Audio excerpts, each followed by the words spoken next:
Hey there, guys. All right, today we are back with some more extra credits, continuing the extra history series on Suleiman the Magnificent. We're on to episode 3, the Sultan of Sultans.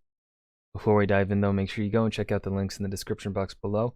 I would love it if you joined the Discord and followed me over at Twitch. All right, Suleiman Magnificent. Get further into his reign. I forgot what happened at the end of the last episode. Bum bum. As the fountains in the Seraglio whispered, he thought of those days right after his first sweeping conquests. It was a time of victories and tragedies, but he remembered as a young man thinking that he had done so much right in those days. He'd had a sense of confidence and purpose in each great romantic momentous decision. And yet now, as an old man, so many of those decisions tasted of ash. He remembered returning home from his campaign in Belgrade to the bitter news that 2 of his sons had died, his infant and his eldest. He was left with only Mustafa. He wept, he raged, and then in that very same year, his favorite concubine bore him a new son. He had fallen in love with her, that fire-haired concubine. Her name was Roxilana, and he loved her in a way that he'd never loved his wife. He remembered how passionately he felt, how passionately he still felt for that Polish slave that he would one day make his queen. His joy was complete. His rule was one of unprecedented success, and he shared it with his dearest friend, the trusted confidant of his youth. His roommate. They were totally a throuple. 100%. No, 1,000%. And his love, the love of his life, who he never would have met if he were not Sultan. His friend, Ibrahim, he continued to promote up the ranks until after the fall of Rhodes, Suleiman asked him to serve as Grand Vizier. Ibrahim protested and begged to not be promoted anymore lest his life be in peril, but he had just laughed and assured his friend that no one would put him to death so long as he, Suleiman, reigned.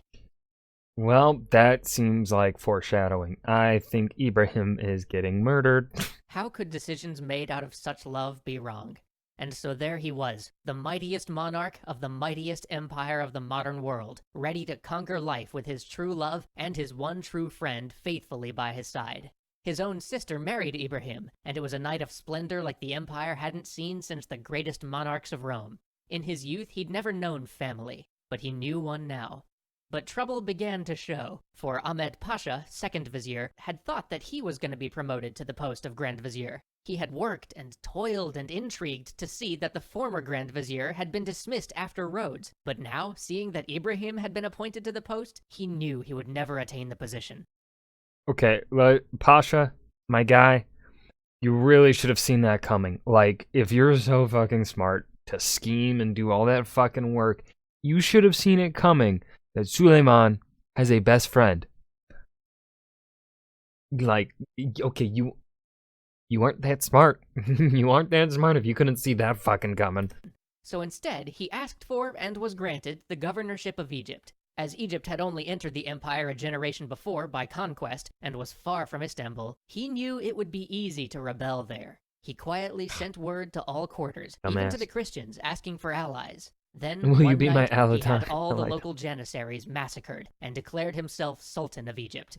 The rebellion was put down, but after that, rebellion after rebellion cropped up. So Suleiman sent the only man he could trust to try and bring the situation to heel. And Ibrahim succeeded. He crushed the remaining embers of rebellion in Egypt and in Syria. But he did more than that, for his genius was not just military. He reorganized the provinces, putting in a system of checks and balances to make sure that no one group could become powerful enough to challenge the Sultan. And those provinces had never rebelled again. After this, Suleiman began to rely on his friend more and more for the daily administration of the empire. Ibrahim was capable, shrewd, and most of all, loyal. And even he, the great Sultan, could not by himself manage an empire so large. And so they planned and they plotted for the next stage of his campaign. He would cow the Persians with words and make the world think that he was going to go after his Shia rivals to the south. But in truth, he planned to once again invade Hungary and finish what he'd started. Meanwhile, he also worked with Ibrahim on his other great project, the Kanuni, or laws. He had long since realized that there were things that Sharia simply did not cover, things that were vital to a modern, evolving empire, things like taxation and certain aspects of administration. His ancestors, too, had realized this to some degree, but he wanted to take it further, to really rationalize the hodgepodge of laws made by those before him.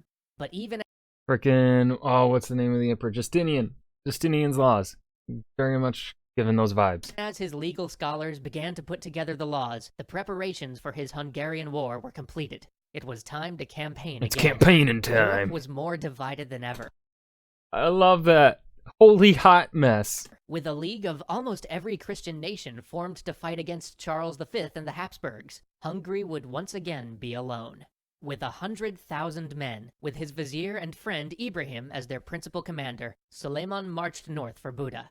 Then the rains began. Torrents, sheets of rain, rivers overflowed their banks, roads were turned into marshes, but the iron discipline of army held. Some of the larger cannons were lost or delayed, but it was of little consequence. His great army marched north. As they reached Sofia, Ibrahim broke off a small contingent to capture the fortress of Petrovaradin, while he, the Sultan, continued the march north with the main force. Mere days later, his favorite rode back to him with spoils and the heads of 500 of the castle's defenders in tow. Okay, you didn't need to bring the heads, my guy. What the fuck? He had lost only 25 men. Oh, that's the Sultan impressive. embraced his favorite, and there was rejoicing in the camp. At last, they crossed the Danube, burning their bridges along the way so no man would think to retreat. After that came the peat bogs and the marshes that surrounded the river. They trudged through, equipment and horses having to be dragged out of the mire or abandoned along the way. But finally they emerged onto the shining Mohacs plain. There before him were arrayed the Knights of Louis, the child king of Hungary. How small they looked, how pitiful in number. His great host would wash around them like a tide dragging a man out to sea. Ibrahim stood with him, looking out over the field. He was relaying intelligence recently gathered. There were only 25 or 30,000 men facing his 100,000. The impetuous nobles of Hungary had not even waited for the reinforcements coming to them. They had forced their king onto the field. And there they stood, in all their gleaming armor which would only slow them down. They'd not even set up defensive works. They clearly planned to take the offensive, using the shock of armored knights against the fire of his janissaries and his great guns. As his men drew up their lines, Ibrahim embraced him and rode off to take his place. As Ibrahim rode, he spoke to the men, promising them great wealth, glory, and the everlasting honor of adding new lands to the empire. Then he took his position at the front. The undisciplined Hungarians began their charge, moving not as one solid block but as 1,000 groups of men, each eager to crush a foe that they thought inferior. Horses and men, iron and steel, 100 stone in weight, thundered down the plain, hooves tearing the sodden ground, riders shouting battle cries in a language Suleiman didn't understand. Volley after volley rolled out from his janissaries' muskets. Men in steel and plate fell, and yet they charged on. The flag of Ibrahim was everywhere on his side of the field, holding, rallying, attacking like a hawk. But on the other side, the desperate charge of desperate men pushed into the line, hacking and slashing their way forward. And then they were upon him. Suleiman's steed reared, his saber flashed. Something hit his breastplate. His guard were all around him, fighting a frenzied melee with some handful of knights that, in their furor, had somehow made it close to his person. And then it was over. Somewhere in there, the momentum had stopped. The suicidal bravery of those foolish and undisciplined knights had been met with a sterner bravery of the Sultan's troops. Nice. Raw numbers had won out. The Ottoman army slowly enclosed the Hungarians and wiped them out. Only a handful managed to escape. Ibrahim rode up to him, still covered in the blood and dust of the battle. The historians would write of him that his lance was like the beak of the falcon of vigor, and his sword like the claws of the lion of bravery. They embraced again. They would celebrate this victory for many nights. But then a rider came up to him to report that the body of the Hungarian king had been found. They rode out to see it. Looking over this young corpse, he felt immense sorrow. Suleiman wanted this boy's kingdom. He'd needed his land, but he'd not wanted this. But they had won a great victory for Islam, and Ibrahim had proven himself the man that Suleiman knew him to be. This promised only greater days ahead for them when they returned to the capital of the world, To be continued. Istanbul. Okay. This series isn't, it's not bad. It's okay. I think it's like the kind of average that I would expect from extra credits. It's good. It's not spectacular. It's not hitting like some of the amazing episodes that we've had.